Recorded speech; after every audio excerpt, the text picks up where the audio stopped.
From Kansas State University, this is Agriculture Today. Eric Atkinson with you. Here's what's coming up. Over from the Farm Service Agency, David Schemm will talk about the reopening of local FSA offices following the partial government shutdown and the new deadlines for completing certain USDA program requirements.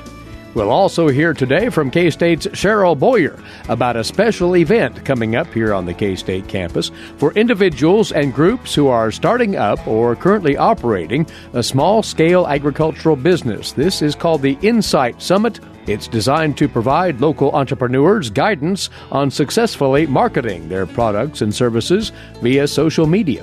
Later then, we'll hear from K-State's Charlie Lee this week on a new study of free-roaming cat predation on wildlife. All this and more here on Agriculture Today. What is radon? Home exposure to radon gas is the leading cause of lung cancer death in the United States for non-smokers. In Kansas, 1 in 4 homes will test at or above the EPA action level. The Surgeon General recommends all homes be tested and fixed if necessary. Visit kansasradonprogram.org for more information. Test, fix, save a life. This message brought to you by the Kansas Radon Program, the Kansas Association of Broadcasters, and this station.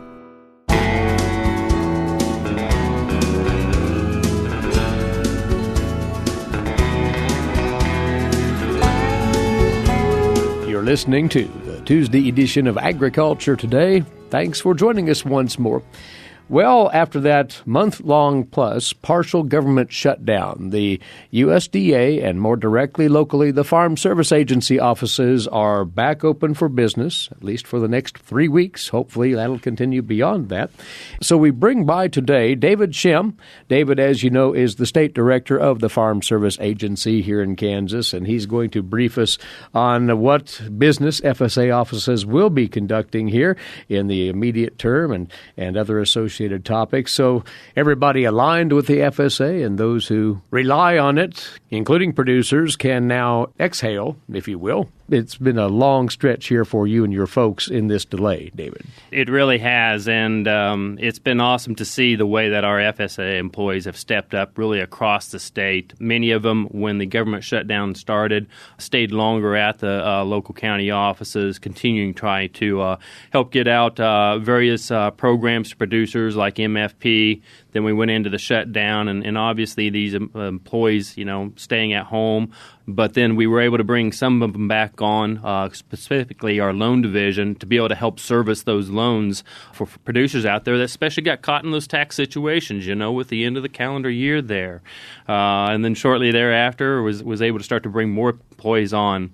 It was really neat to see truly a lot of the comments, Eric, that I had with our employees wanting to get back in there, even without pay, to help our producers. And that's one of the silver linings that we see there, the cooperation that has happened during the course of this. But, David, give us a feel for the backlog of work that has built up over that time. Well, absolutely, Eric. We had some deadlines.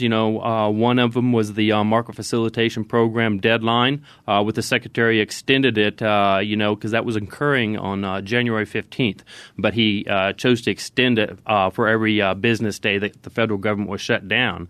We also had the deadline of the livestock forage program that was coming up here January 30th, and that has been extended. So the department, USDA, has been trying to be very sensitive to our producers out there, and realizing that with the government shutdown, they haven't been able to get into these offices and extend these deadlines and help continue to meet those needs of our producers.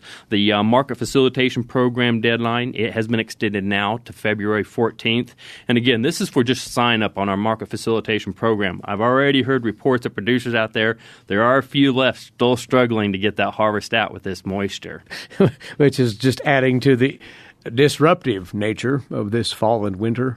But you mentioned deadlines. February the 14th is something of a magic date, if you will, for a number of things, MFP and otherwise, you say. Yes, absolutely. Multiple programs that we have that the deadline for sign-up or reporting will be that February 14th. Among them our ECP, Emergency Conservation Program, our ELAP, like I mentioned, the MFP, our LIP, Livestock Indemnity Program. These are a lot of the programs that will be having the deadline sign up for that February 14th. One program, the Livestock Forage Program deadline, is actually February 28th. And so, again, giving our producers some additional time to get in there and get signed up for those programs. So I really encourage our producers that as our offices are back open again and starting to function, to definitely reach out to the offices if you need to get in there. Get scheduled that appointment. It's going to be busy. Our employees are definitely dedicated and putting the time in to make sure that we can serve our producers. And along that same line, you want producers to come into those appointments fully prepared with whatever documentation to expedite the process, again, because of the volume of business that's being conducted there. Yeah, absolutely. There's a lot going on there, so come in there, get signed up there for the MFP. If you're wanting to report production for the MFP, have the supporting document for that. Our employees, again, like I mentioned earlier, we've got just great employees out there, and they're going to be wanting to help all of our producers get going there. Again, as we start to try to get everything back up to speed, so to say, as we continue to have guidance given to us by the national office, even our loan division. It is still trying to get up to speed yet there. It can be a little bit of a jerky start at times. They're working right now on servicing and working with existing loans. We're hopefully soon to be able to back up to speed even with that division and being able to handle new loans as well. And that's an important point to bring out. As of the moment, USDA, FSA, holding off on new applications until the other business that's already been established has been finished up. Right. And that's why the direction right now we have with our loan division, again, is to service and work with existing loans. But we're expecting here, honestly, any day now to be able to start working with new loans out there and helping our producers in that way. And obviously with the hope, you even mentioned there the 3 weeks, that's something that we're going to continue to focus as if that 3 weeks isn't there, but that's still going to be in the back of our mind to be able to try to help our producers out there and continue the process. David, talking a moment, if we might, about the implementation of the new Farm Bill and ARC and PLC decisions.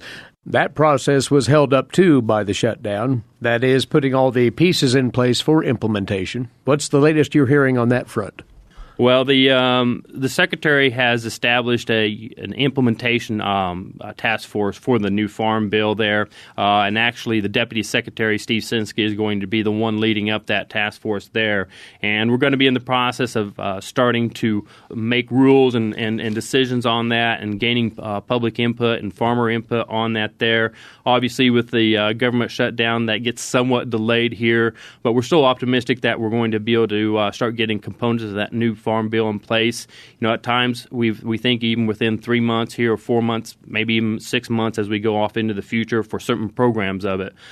So right now I would encourage farmers do reading and research and kind of look at the various components of the Farm Bill. And as we get that information out there, we're going to make sure we obviously work with many of our partners across this state and make sure that information get into the producers' hands. You bet. So hopefully we're off and running with that part of the equation as well. Other business such as Conservation Reserve Program and such, once more producers can start engaging in those areas as well? Yep. Producers can start engaging in those areas again. It's going to be working more with serving existing contracts that we have. With the new sign-up coming up out of the Farm Bill, we'll still be waiting to find guidance out for sure on that, on implementation of that. So I would say those people that are wanting on that to hold off here just a little bit and let us find out some more information and get some of the details figured out on the new Farm Bill, and then we can sure get those producers and people in there sign up, whether it's CRP or various programs there. Obviously, a lot on our just to get caught up from the previous 3 weeks here as we get caught up here and start to prepare for the future. A question that pops to mind, will local offices be conducting extended hours to try to squeeze all this in? Right now, we're going to be working with our regular business hours, 8 to 4:30, and keeping our offices open then. And then we're going to evaluate, Eric, and see how it goes there. If we are struggling to get everything done, we'll definitely look at various alternatives to do that. I'm hopeful. I have been monitoring the various deadlines coming up, MFP deadlines, LFP deadlines there, and to see how our signups are going there. And definitely have a lot of work to get done, but we're also gaining a lot of ground. We have now have had over 70,000 applications for MFP and have had almost $360 million that have been gone out to our producers across the state for our MFP. So with the numbers that I've looked at, I think we're starting to get pretty close to getting everybody to sign up. But again, definitely we need to look at various extensions or working with our producers out there and getting these offices open more. We'll be looking at that. What's important here, and you've mentioned it a couple of times, is a partnership between the farmer and local FSA personnel. And those personnel have really been unsung heroes in all of this, working behind the scenes even during the shutdown. But it's going to take a team effort to wade through what's been on the shelf for a while. Yes, absolutely. And I heard many stories and much appreciation, again, to the employees, but also to the producers and our customers out there of bringing in either pizza or donuts during the shutdown when our employees came back to serve our producers. And again, it really shows, like you said, that relationship that our offices have with their producers out there and truly helping one another. It's really neat to hear and see these stories as we go into the future and making sure we're taking care of our producers there. So definitely excited and happy to hear of that relationship there. I've also got to definitely make sure I give a shout out to our NRCS. NRCS was able to stay open during the shutdown there, and in many cases those employees helped take mail or answer questions by producers coming in there when their fellow sister agency couldn't be there. So much appreciated to that agency. Very well. The starting point is to contact via phone, email, however you prefer, your local FSA office. Get that appointment scheduled for whatever business you have with that office in the immediate term. And hopefully we're moving forward without a hitch from here, David. So hopefully so. We appreciate you taking time out of your obviously busy schedule to stop by and share a few thoughts with us. And we'll catch up with you again soon. Thank you. Thank you. David Schemm is the State Director of the Farm Service Agency here in Kansas. Once more, the FSA is back open with the partial government shutdown being curtailed this past week. FSA is welcoming your calls and inquiries and visits, producers, but do please make an appointment beforehand. You're listening to Agriculture Today, and we'll be back in a moment on the K-State Radio Network.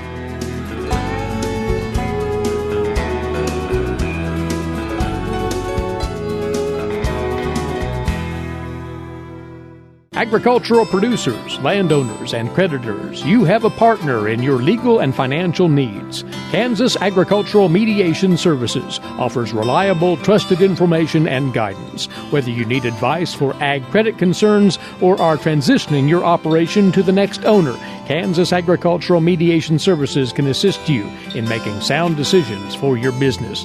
To learn more, call 800-321-3276 or visit us online.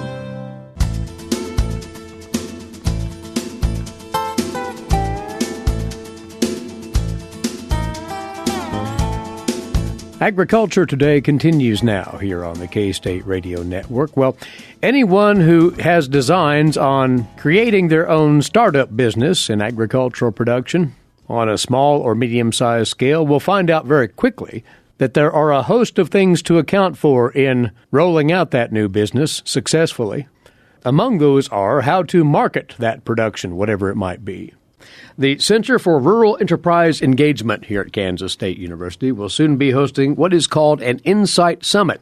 This is into the marketing aspect of building that business. And joining us now to fill us in on this event, Cheryl Boyer, an extension specialist in nursery crops and horticultural marketing here at Kansas State University. Now, this is, again, being staged by the Center for Rural Enterprise Engagement. You've been involved in that from the get-go. Cheryl, you might refresh us on what it is. Thanks, Eric. So our center is really a thought center. We're a multidisciplinary team.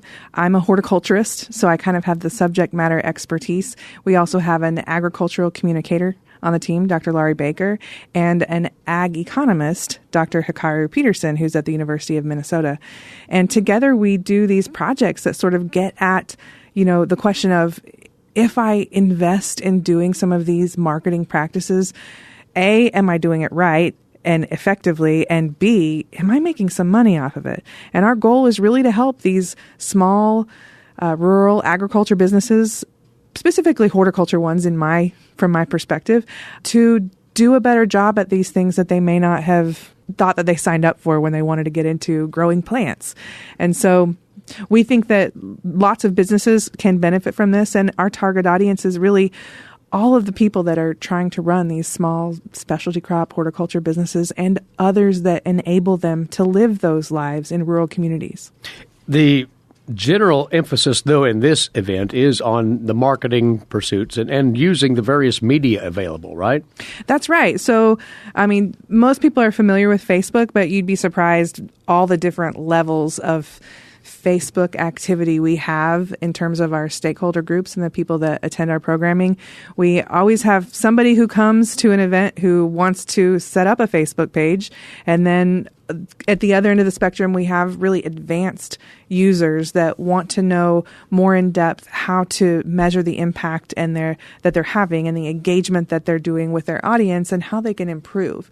And so we try to touch base on all of those, but this conference is really designed for slightly more advanced users. So not just the really basics, but how do you help you move to the next level and be really successful?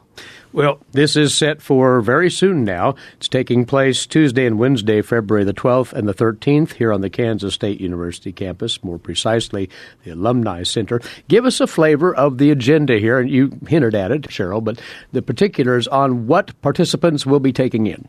Right. So there's a little bit of everything, and we're going to sort of start with the whole concept of storytelling. It's been around forever, but how do we wrap that up and incorporate it into our agricultural businesses and really do a good job of telling people what we're all about?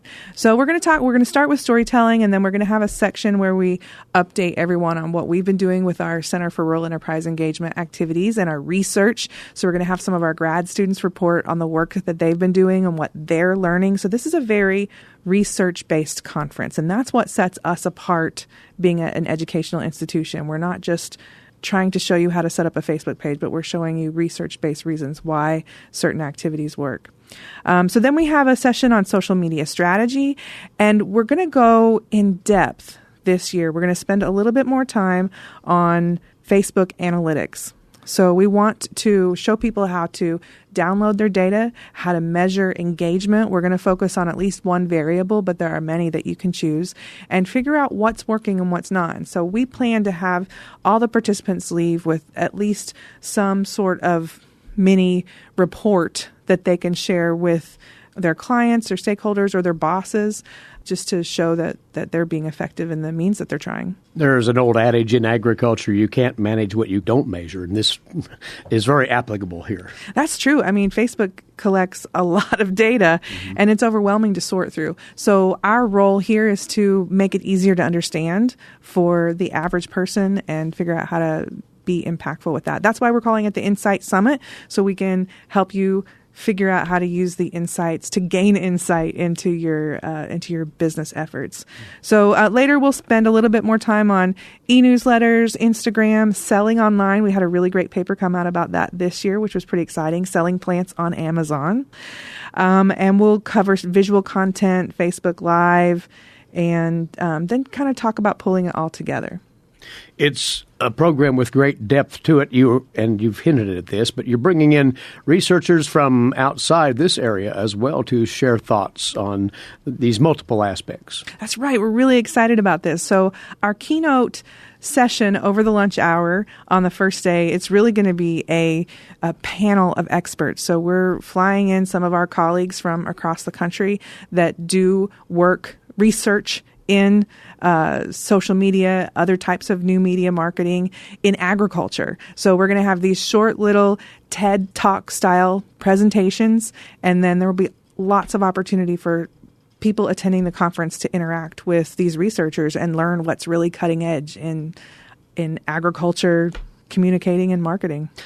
There is the hands-on component to this entire program. Saying that, Cheryl, because it is limited participation, right? That's right. We're really excited about this to be a small conference this year so we can make sure to really be hands-on with everybody. So with that number of people, we can get around to everybody and help you when you have questions and be able to really engage with you on a deeper level than we maybe haven't been as able to do in last year. So it was a boot camp last year, and we've changed it a little bit this year with our focus so we can focus on those key skills. Well, right to the essentials here, registration details. How does one go about it? You can go to our learning resource. It's ruralengagement.org.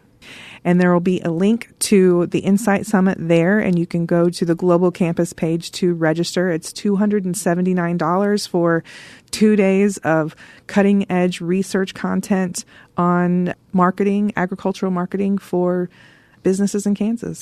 Knowing how much effort goes into putting this together, it undoubtedly will be an excellent program. And those who would like to really sharpen their skills in the area of marketing, promotion, development of their business, be it in agriculture in general, be it in horticultural pursuits, this is a fine opportunity to get schooled in those areas. Again, it's called the Insight Summit.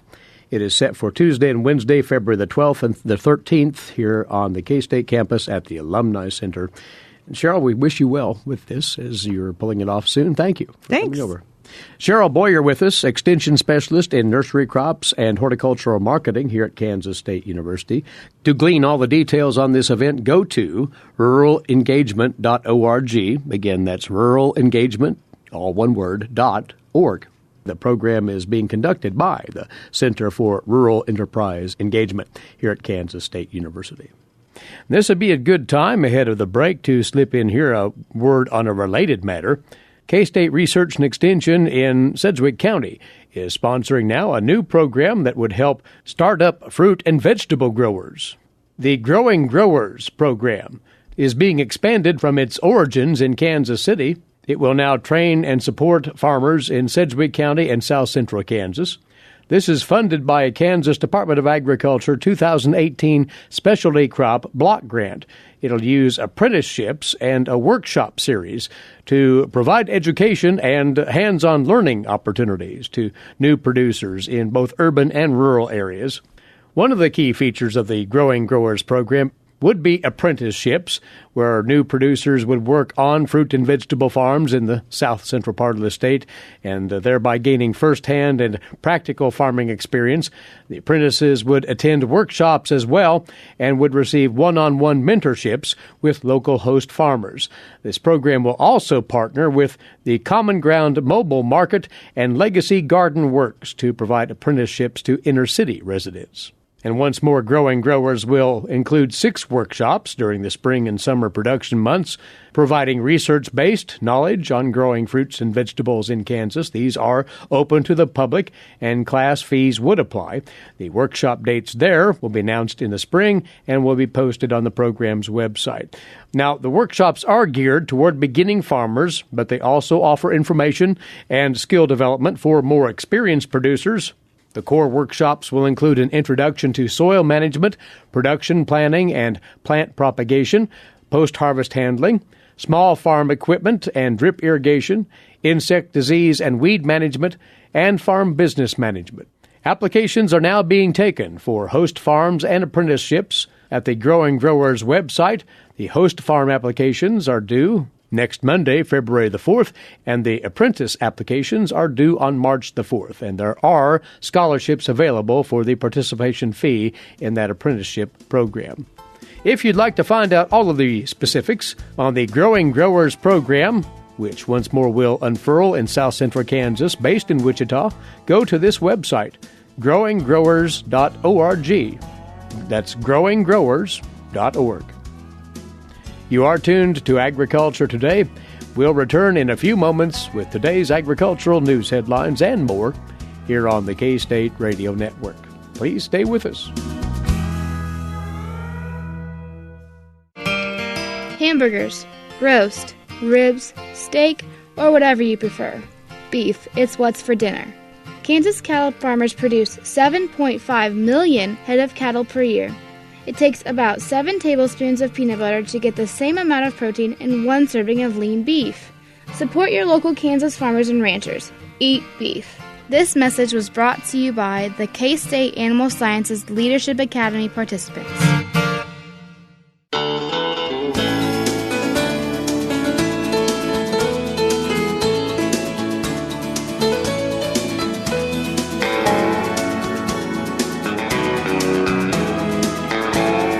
This is the K-State Radio Network, and you're tuned to Agriculture Today. Eric Atkinson with you. Next up for you, today's agricultural news headlines, courtesy in part of DTN. Well, the trade give and take between the U.S. and China may have ramped up yesterday. U.S. tariffs on Chinese goods and retaliation over U.S. metals duties highlighted yesterday's meeting of the World Trade Organization's dispute settlement body. China's second request for a dispute panel to rule on U.S. Section 301 duties imposed on Chinese imports was granted. That issue gets at the heart of the ongoing U.S.-China trade war, as the Section 301 report faulting Chinese practices on intellectual property and technology transfer kicked off the now heated dispute between the two nations. The U.S. unilateral determination to collect 25% additional duties on approximately $34 billion of Chinese imports and 10% additional duties on approximately $200 billion of Chinese imports is a blatant breach of its WTO obligations, according to China. The U.S. move, they say, is posing a systemic challenge to the multilateral trading system. Now, China stressed the urgency of addressing the dispute, saying the U.S. actions continue to damage China's legitimate economic and trade interests, as the Chinese put it. China rejected U.S. allegations that it routinely flaunts international trade rules. Now, the U.S. in return slammed China's move and alleged that China intends to do and is doing great damage to the international trading system through its use of grossly unfair and trade-distorting forced technology transfer policies and practices, and through this unfounded dispute panel request, said the U.S. It went on to say China seeks to use the WTO dispute settlement system as a shield for a broad range of its policies and practices not covered by WTO rules, and in doing so, says the U.S., is threatening the overall viability of the WTO system. Meanwhile, the U.S. dismissed China's argument that the U.S. tariffs were unilateral and WTO inconsistent, noting that China responded in kind with discriminatory duties on over $100 billion in U.S. exports. China's actions and self-contradictory arguments suggest it is not serious about addressing the legitimate concerns of its trading partners over Chinese technology transfer practices that no one could describe or defend as fair, as concluded by the U.S. in this ongoing debate. Environmental Protection Agency officials are still working to have a proposed rule for year-round E15 blended fuels ready for motorists by the start of the summer driving season, despite the recent partial government shutdown. Here's more on that from the USDA's Rod Bain. Monday marked the reopening of those departments and agencies of the federal government impacted by the over-month-long government shutdown. But despite the time lapse, Environmental Protection Agency officials still expect to have their proposed rule allowing year-round E15 blended fuel sales on the books by the start of the summer driving season. Matt Merritt, a biofuel producer poet, says farmers and biofuel industry supporters appreciate the effort. Yet he offered this reminder when President Trump and the EPA made the announcement about the proposed rule last October. His direction to the EPA is really the first step in a process, and I think that's one of the things we're trying to let people know right now, is that this isn't across the finish line yet. That process, including public comment on the rule once the measure is published in the Federal Register. EPA Acting Administrator Andrew Wheeler told lawmakers earlier this month that the agency had intended to issue the year-round E15 proposal as early as February. I'm Rod Bain reporting for the U.S. Department of Agriculture in Washington, D.C. And this came across the wire just an hour or so ago. The European Union has now approved U.S. soybean exports to be used in the production of biofuels in an effort to boost such imports following last summer's transatlantic meeting between President Trump and EU Commissioner Jean-Claude Juncker. The summit meeting was able to stave off a tariffs war on industrial goods like cars, but Juncker made a commitment to buy U.S. soybeans. Sales have since doubled, mostly, though, because of market forces. The approval today that U.S. soybeans can be used for biofuel is bound to boost sales even more. Time now for this week's edition of Milk Lines with K-State dairy specialist Mike Brook. Mike? Today I'd like to visit with our Kansas dairy producers and our allied dairy industry here in Kansas about the annual KSU Dairy Days. Those will be held again on Tuesday, February 5th at the Whiteside Amish Community Building near Whiteside, Kansas, and then on Thursday, February 7th, at the Seneca Community Center. The program at both locations will be very similar. Have a great lineup of speakers. We've got some great industry partners that have helped us out with some different topics, as well as several talks from K-State staff and graduate students. Some of the highlights of the talks that will be presented during that time will be a talk about using robotics to milk dairy cows. We'll also hear about how beef crosses are being used to increase revenue on dairy farms as we have an oversupply of dairy heifers and an opportunity to move some of those animals into the beef industry if they are crossed with beef breeds. We'll also get some updates from various groups that work with the dairy industry. We'll have an update from the Kansas Dairy Association as well as the Kansas Dairy Commission. Midwest Dairy Association will also provide an update for us, as well as Southwest Dairy Farmers. We're going to talk about some new things, too. We're going to have Dr. Gene Boomer in to talk about managing gut health for healthier cows and higher production. That'll be in the afternoon of the program. We'll also be talking about fiber digestibility of some of our corn silage hybrids. Dr. Scott Dennis will present some information on what we should be considering when we think about fiber digestibility and selecting a silage hybrid. We'll also talk about some things like herbal medicine for cows. Yes, it's even happening in our industry as well, and even with the cows. We're going to talk about some risk management options that dairy producers might be able to take advantage of as we move through 2019 and see changes in those programs. We'll also hear a presentation about securing the Kansas milk supply from our Kansas Department of Ag Animal Health Department. So, if you'd like to come out, we'd sure appreciate you joining us for these various talks and information. Again, that will be Tuesday, February 5th at the Whiteside Amish Community Building near Whiteside, Kansas, and then Thursday, February 7th at the Seneca Community Center in Seneca, Kansas. Both programs start at 9:45 a.m. with a setup and then 10 o'clock registration and should conclude by 3 o'clock in the afternoon. Please contact the Extension office in Reno County if you plan to attend the meeting at Whiteside, or the Metal Art Extension District office in Seneca if you're planning on coming to our Seneca meeting. This is Mike Brook with K-State Research and Extension. Thanks, Mike. And this is Agriculture Today. While many people know hunger is an issue in developing countries, it is also a problem in our own backyards. In 2010, 1 in 7 Kansans struggled to put adequate food on the table. 2 K-State Research and Extension programs are tackling this problem. The Family Nutrition Program and Expanded Food and Nutrition Education Program reach thousands of Kansans in more than 70 counties. They learn how to eat healthy with a low budget. For more information about these programs, visit ksre.ksu.edu.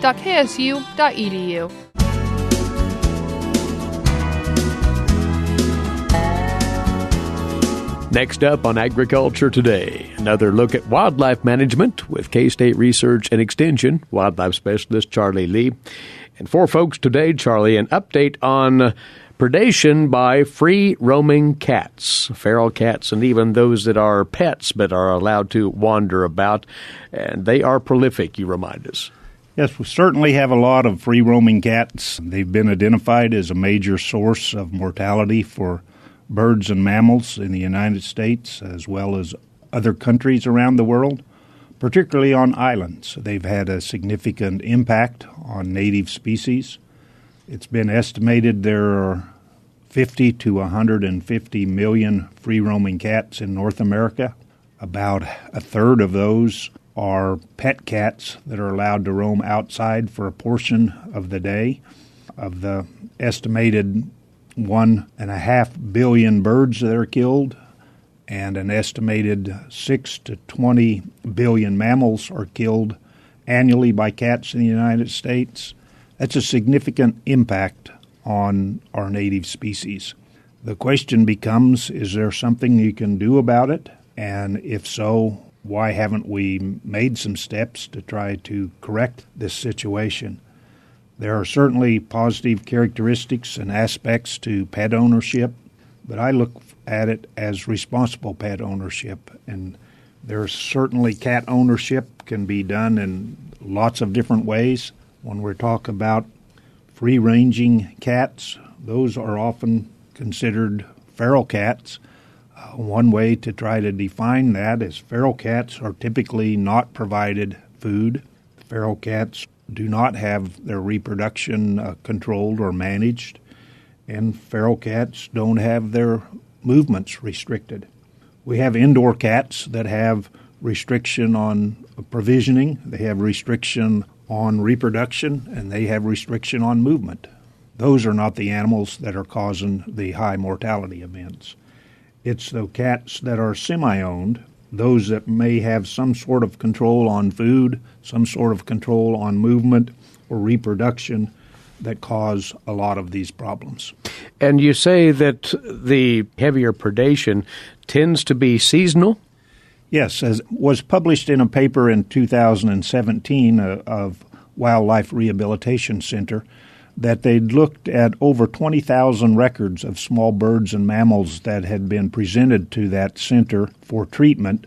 That cat interaction was certainly a contributing factor in most of those causes of mortality. 88% of the cat interactions occurred between April and September, meaning it's a strong seasonal trend, and that corresponds to the time of when many species are having young, and those young are kicked out on their own into the wild and thus become easier prey. Many of those species that are presented for treatment at the rehabilitation centers are fairly expensive treatment regimens, and it's certainly a large cost. I would prefer to see those funds go to habitat management rather than just treatment for some things that I think could be managed by responsible cat ownership. Keep in mind, I'm not a cat owner. Perhaps that may shade my opinion somewhat. Cats have a place, and I think that place is indoors. So when we think about what cat owners can do, that's the primary thing, to keep them restricted, to keep them from roaming, if you will, and preying on these various mammals and birds? Well, I think that's certainly a part of it, but part of it is trying to work on the problems from the cat owner's side, and that's the recognition of that a problem exists.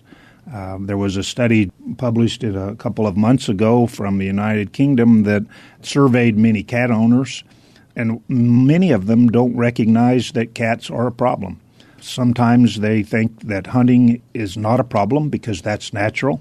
Others that were surveyed said hunting was a problem, but that's something that naturally happens anyway, and it's not something that you can really be concerned about. Others thought that hunting by cats could be cruel, but they don't know what to do about it. Still others thought that hunting was just maybe a problem, but it's just unpleasant and it's a fact of life and it impacts wild bird populations. I think when you look a little deeper at that, at cat ownership, it's really defined about how people are managing their cats, and can you control that reproduction, that movement, and food to keep populations somewhat in check. There are some individuals, cat owners, that do a good job of that, but others do not.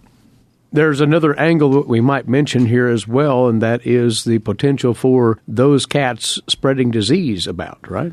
There are certainly disease risks associated with cats in the wild.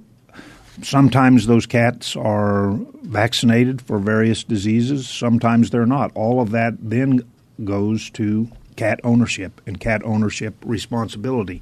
It's fairly difficult to come up with a wide-scale program that would recognize the problems that exist and try to push on the proper ethics to cat ownership. It's not going to be an easy sale, and I don't think that's where we want to go with tighter restrictions. Hopefully we can do some of these changes with education. Generally, domestic cats, particularly the feral populations, are a significant threat to wildlife. I think we can address those.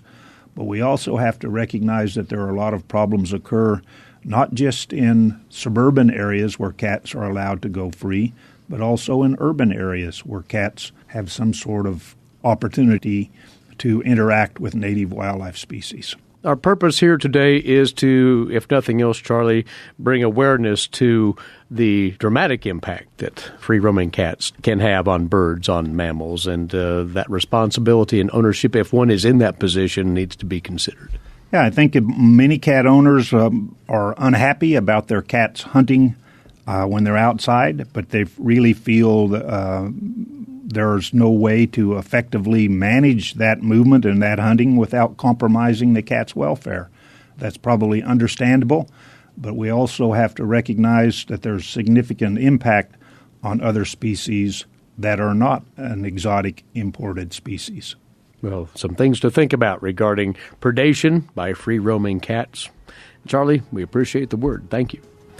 Wildlife Specialist, K-State Research and Extension, Charlie Lee with us. Before we go, don't forget to check out our podcast. You can do so by going to agtoday.net. That's where you'll find the program. You just tap the subscribe button there, and you'll have new episodes of the broadcast automatically arriving on your mobile device every weekday. For listening at your leisure, agtoday.net. Meantime, thanks for being along with us right here today. Eric Atkinson for Agriculture Today over the K-State Radio Network.